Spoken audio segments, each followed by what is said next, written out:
You're scrolling through old photos on your phone. One of them stops you.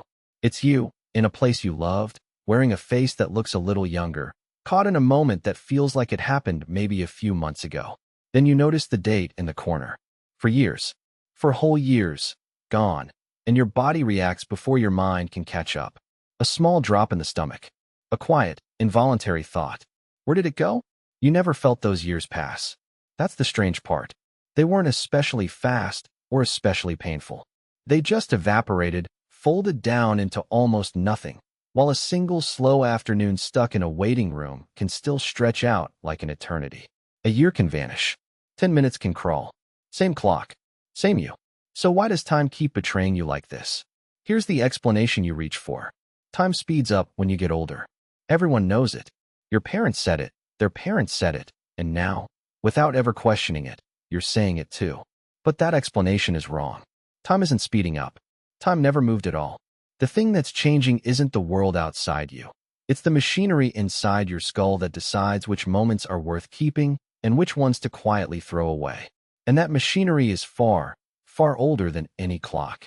It was shaped roughly 200,000 years ago, on an open savanna with no watches, no calendars, no month called December. It was never built to measure time. It was built to survive it. And once you see what it's actually doing in there, you'll understand why the years keep slipping through your fingers and, strangely, how to catch a few of them back. Start with something that sounds impossible. Your brain does not have a clock. Let that sit for a moment. There's no ticking organ inside you counting off the seconds, no internal stopwatch faithfully recording the hours. What you have instead is a storyteller, a brain that judges how much time has passed by looking back and asking a single question. How much do I remember? A stretch thick with memories feels long. A stretch with almost nothing in it feels like it barely happened at all. Time, to your brain, is not measured in seconds. It's measured in memories. In 1890, a psychologist named William James noticed exactly what you just noticed in that photo. He wrote that as people grow older, the years seem to grow hollow and then collapse in on themselves.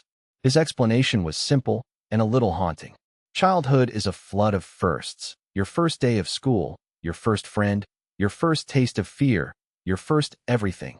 And each first burns itself into memory in vivid, permanent detail. Adulthood, by contrast, is mostly repeats. And your brain, James understood, barely bothers to record a repeat. Years earlier, a French thinker named Paul Janet had already put a number on the feeling. He proposed what we now call the proportional theory. The idea is that any stretch of time feels large or small only compared to the whole life you've lived so far. When you're 5 years old, a single year is a full fifth of your entire existence. It's vast. When you're 50, that same year is just 1/50th of your life, a thin, forgettable sliver. The 365 days never changed. The weight your mind gives them did. Then a neuroscientist named David Eagleman took this question out of the armchair and into the laboratory. He wanted to know what time actually is to the brain, so he tested it. In one set of experiments, he showed people a stream of the same repeated image, then slipped in a single new, unexpected one, and people swore the new image had stayed on the screen longer than all the others. It hadn't. It appeared for exactly the same length of time. But their brains, meeting something unfamiliar, flooded it with attention and recorded it in far richer detail. And more detail, replayed later, feels like more time. Eagleman even sent volunteers into a terrifying free fall to test whether fear really does slow time down the way people describe. It doesn't. What happens is that the brain, hit with a brand new thread, records everything in dense, panicked detail, and afterward, replaying that thick recording, you feel certain it must have lasted longer than it did. Time didn't slow. Your brain just wrote more of it down. And there it is, the secret your own life has been keeping from you. Your brain measures time by how much new information it decided to keep. A day full of the new feels full and long. A day of pure routine barely gets recorded at all. And a stretch of time your brain didn't record is a stretch of time that, when you look back, simply isn't there. Which means the years didn't actually get faster. Your recording got thinner. And if that's true, if time is really just the trail of memories your brain chose to keep, then there is a way to steal some of it back. But to understand how, you have to go back to the reason your brain works this way at all. Because this isn't a defect. It's one of the oldest and smartest survival tricks you own. Picture yourself 50,000 years ago. You're young. You've just crossed a ridge your feet have never touched into territory you've never seen. Every shape in the grass is a question. Is that a predator or just a shadow? Is that plant food or poison? Your brain is on fire, recording everything, because in a new place, everything might feed you or kill you. That flood of fresh detail isn't a malfunction. It's the brain doing its most important job. Novelty means the unknown. The unknown means danger or opportunity. And both demand every scrap of your attention. Now picture yourself many years later, old for your world, sitting at that same ridge you've crossed 1,000 times. You know every rock on it. You know where the water hides, where the lions sleep, which berries are safe to eat. And your brain, wisely, goes quiet. It stops recording the familiar, because the familiar has already been solved. Why burn precious attention filing away a ridge you memorized decades ago? It saves that attention for the only thing that ever mattered, the new, the changed, the thing that wasn't there yesterday. This is your novelty detector, and it kept your ancestors alive. Every single one of them, in an unbroken chain stretching back to the firelight, survived by spotlighting change and ignoring the safe and the same. You are carrying that exact same detector right now, today, behind your eyes. It still works perfectly, and that is exactly the problem.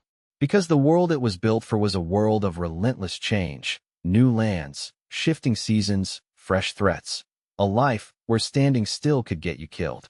The world you actually live in is the precise opposite. It's climate-controlled, scheduled, and safe. The same commute, the same desk, the same four walls, the same feed, scrolled with the same thumb, at the same hour of the same kind of day.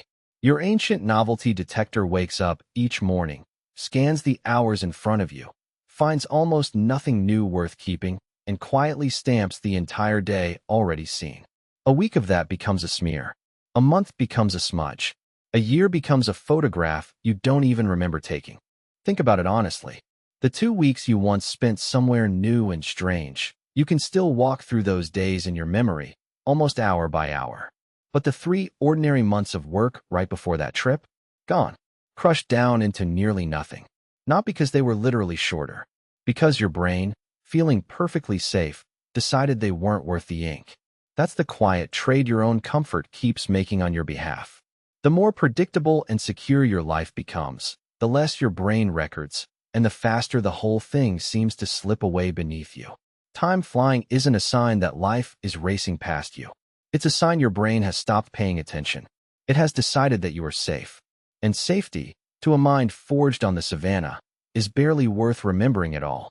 But now you know the mechanism. And the mechanism cuts both ways. If your brain measures life in new memories, then a life that feels long isn't a life with more hours in it. It's a life with more firsts. A different route home. A real conversation with a stranger.